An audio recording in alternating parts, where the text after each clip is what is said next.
There was one particular object resting on Sandy Munro's workbench that kept pulling his attention back. Sandy Munro is notoriously difficult to impress.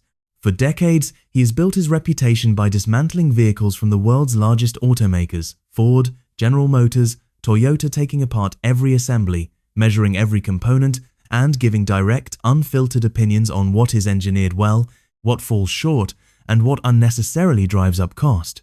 He has even openly criticized Tesla, arguing that some of its designs appeared as though they had been created without enough engineering discipline. He is not known for handing out compliments.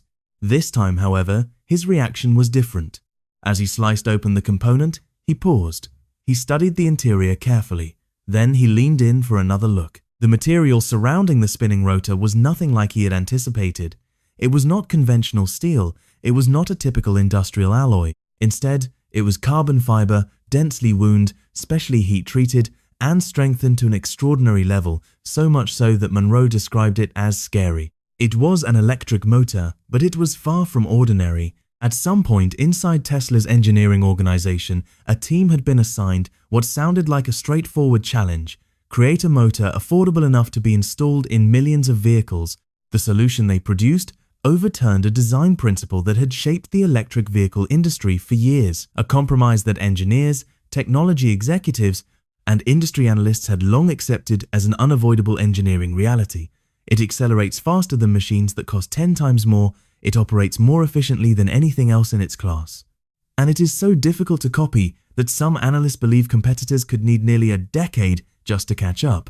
And by then, Tesla may already be somewhere else entirely. This motor was never supposed to be this powerful. So, how did Tesla do it? And why is it quietly making every competitor in this race nervous? Hit subscribe, and let's get into the story right now. To understand why one piece of hardware could stop someone like Sandy Munro in his tracks, we need to go back to an earlier version of this story that most people have forgotten. More than a decade ago, the world was watching one of the biggest transformations in transportation history unfold.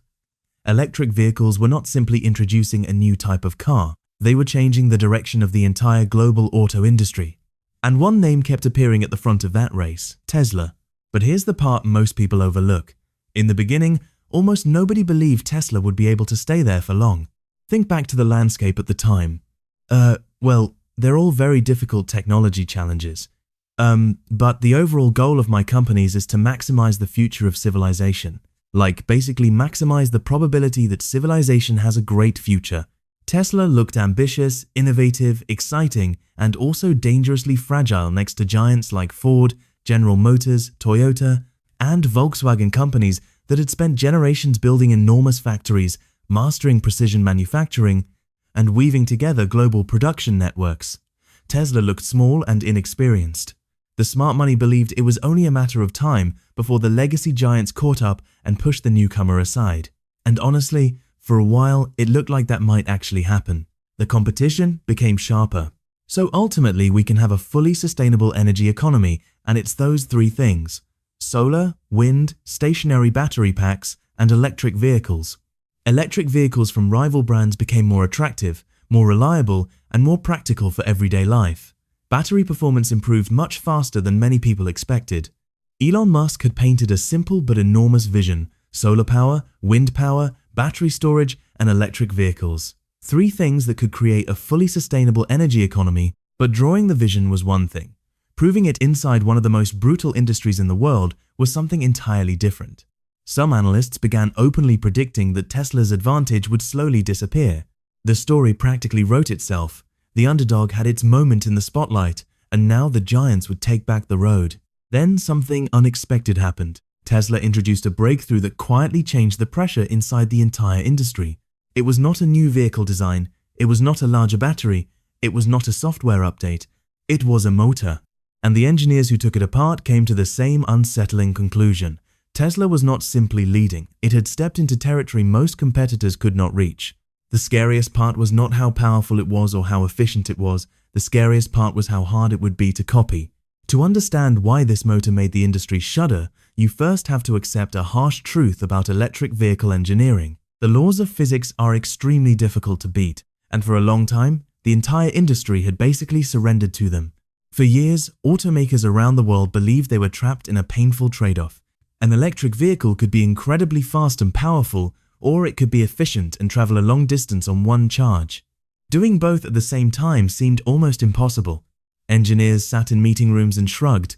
That was just how electric motors worked. It was seen less as a challenge and more as a law of nature.